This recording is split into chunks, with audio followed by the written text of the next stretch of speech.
Selamat malam Pramal semua. Sebelum mulai, Mimin mau kasih info penting dulu nih.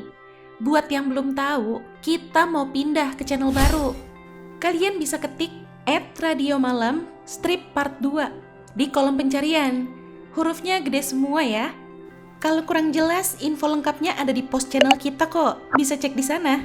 Gimana kabar kalian hari ini? Semoga pada sehat-sehat deh ya. Oh ya, kita ada film baru yang lagi viral nih. Nyeritain tentang Clark, si pemilik toko furnitur, terjebak di ruang labirin yang banyak monsternya.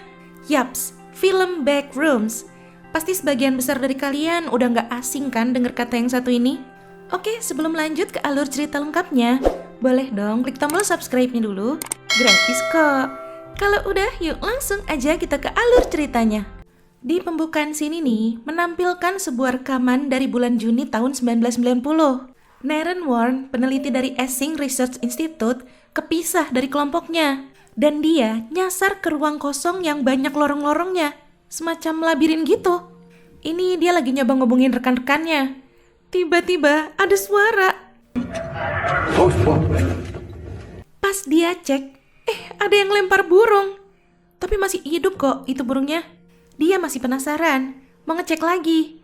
Tiba-tiba,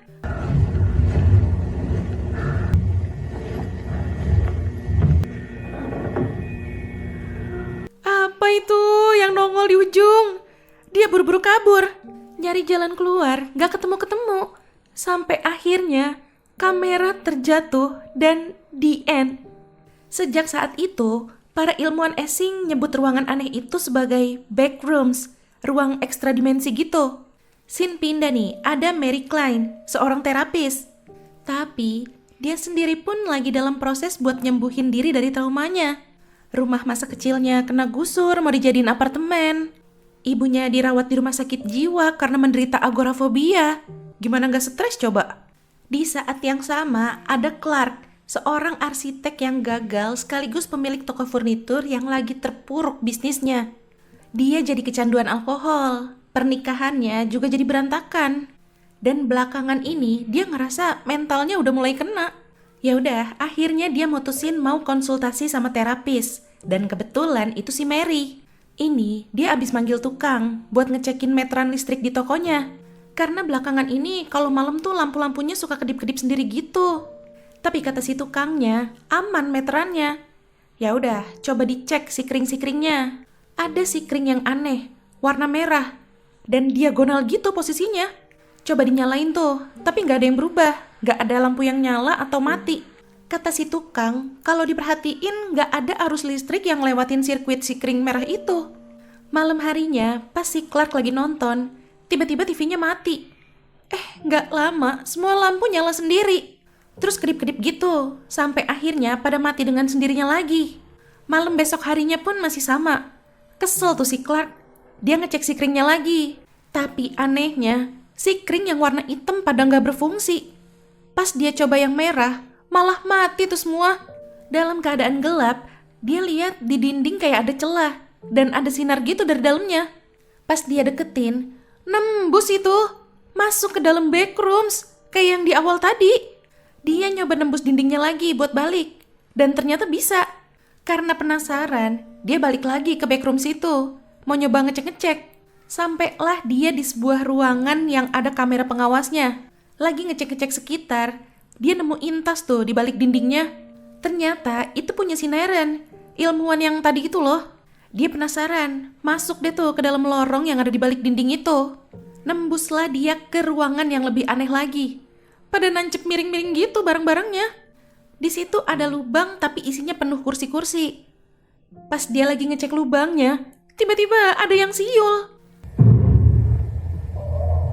Pas dia cek, ada yang lewat itu. Dia buru-buru kabur lewat lubang lain. Nah, ketemu tuh jalan baliknya. Tinggal nyari dinding yang bisa nembusnya aja nih. Padahal udah berhasil nembus loh ke toko. Dia malah balik lagi dong, mau ngambil kursi bagus. Sementara itu, ternyata Phil, ilmuwan dari Essing, dari tadi tuh nontonin dari kamera yang ada di ruangan itu.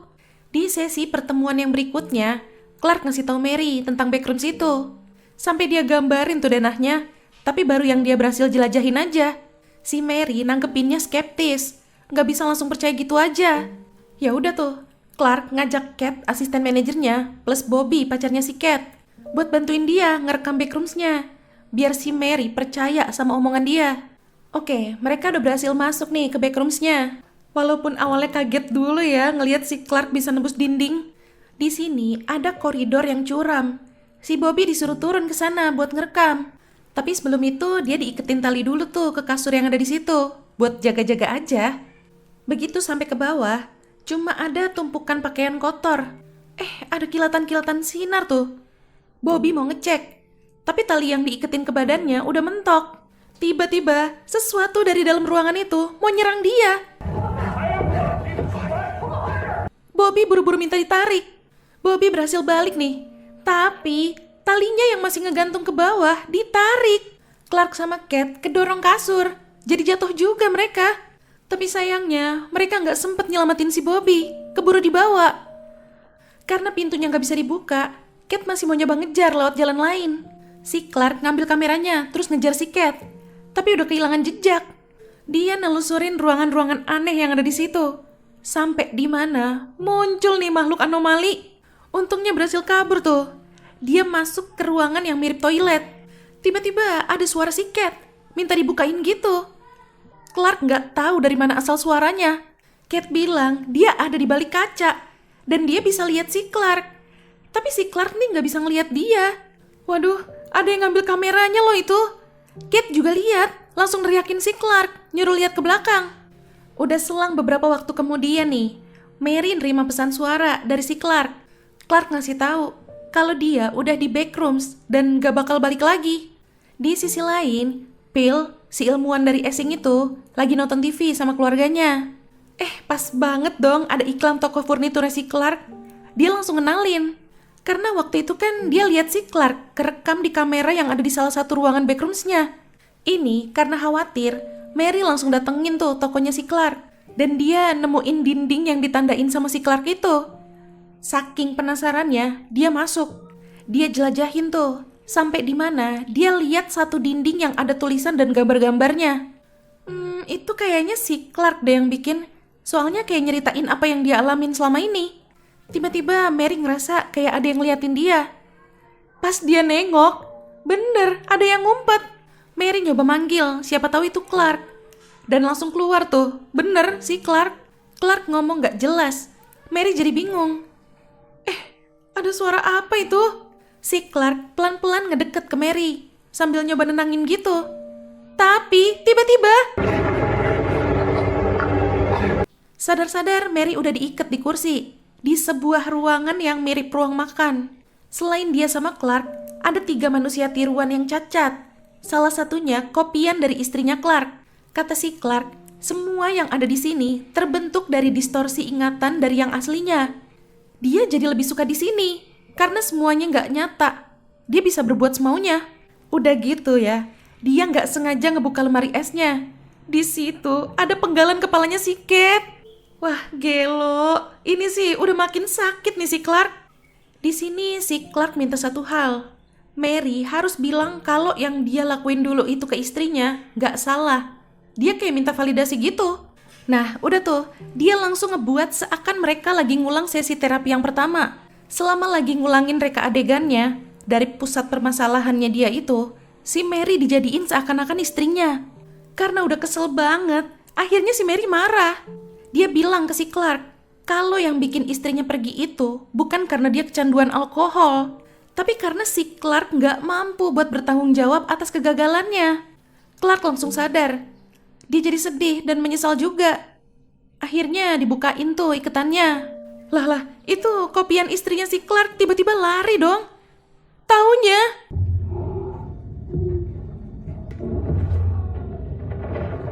nongol kopiannya si Clark, pakai kostum kapten bajak laut yang di iklan tokonya itu. Clark nyoba nenangin si kapten anomali itu. Tapi tiba-tiba si Clark malah dibun-bun. It's okay. Mary kabur, dan si kapten anomali itu langsung ngejar dia. Ngelewatin macem-macem ruangan aneh, surrealis, Kayak di mimpi kalau kita lagi demam gitu deh pokoknya. Ini dia naik nih. Lah, nembus ke tokonya si Clark ya itu. Sayangnya, itu cuma tiruan. Mary masih di dalam backrooms. Di situ dia jadi ke pojok. Si Kapten Anomalinya udah sampai. Ya udah, mau nggak mau, dia coba lawan. Dipatahin kakinya sama si Mary. Pas dia mau kabur, nggak sengaja nabrak Standy yang ada di situ. Tombolnya kepencet, jadi memicu tabung gasnya pada nyembur. Itu dia lihat ada celah dan selang-selang sama kabel-kabel juga arahnya dari sana. Dia mau nyoba ke situ. Kena semburan gasnya. Jadi lemes banget tuh dia. Pas si Kapten Anomali mau nyerang lagi, dia ngeluarin potongan semen yang dia ambil dari rumah masa kecilnya pas rumahnya lagi dihancurin itu. Dipukulin tuh kepalanya si Kapten Anomali. Dan dia berhasil kabur, masuk ke celahnya. Dia lanjut jalan ke ujung celah itu. Pas keluar, dia disemprot. Ada 3 orang berpakaian khusus di situ. Dan si Mary langsung dibawa sama mereka. Taunya, mereka itu sekelompok peneliti dari Essex. Ini setelah pulih, Mary dibawa ke ruang interogasi, ketemu sama si Phil. Phil ngejelasin kalau Essex awalnya memproduksi mesin MRI. Tapi sewaktu-waktu mereka nggak sengaja nemuin backrooms. Dan semenjak itu, jadi fokus ke sana mereka. Phil minta Mary buat ngedeskripsiin apa aja yang ada di backrooms. Mary mastiin dulu dong. Kalau udah dikasih tahu, apa dia bakal dibebasin? Pas ditanya begitu, si Phil juga gak bisa ngasih jawaban pasti. Di situ, Mary cuma bisa ngasih tahu apa yang pernah dideskripsiin sama si Clark. Kalau backrooms itu salinan dari realitas yang terdistorsi. Bener aja, Sin pindah tuh ke dalam backroomsnya lagi. Ada beberapa ruangan yang isinya ngegambarin ingatan sama traumanya si Mary. Dan itu semua berakhir di salinan distorsi dari ruang interogasi ini. Di mana tiruannya si Mary yang anomali itu duduk diam dan tanpa suara. Ya, itu tadi alur cerita dari film Backrooms. Gimana? Suka nggak nih sama filmnya? Coba deh yang suka sama film Backrooms ini absen di komen ya. Oke Pramal, jangan lupa ya follow Instagram kita @radiomalam.id. Sampai jumpa di ulasan alur cerita selanjutnya. Selamat malam.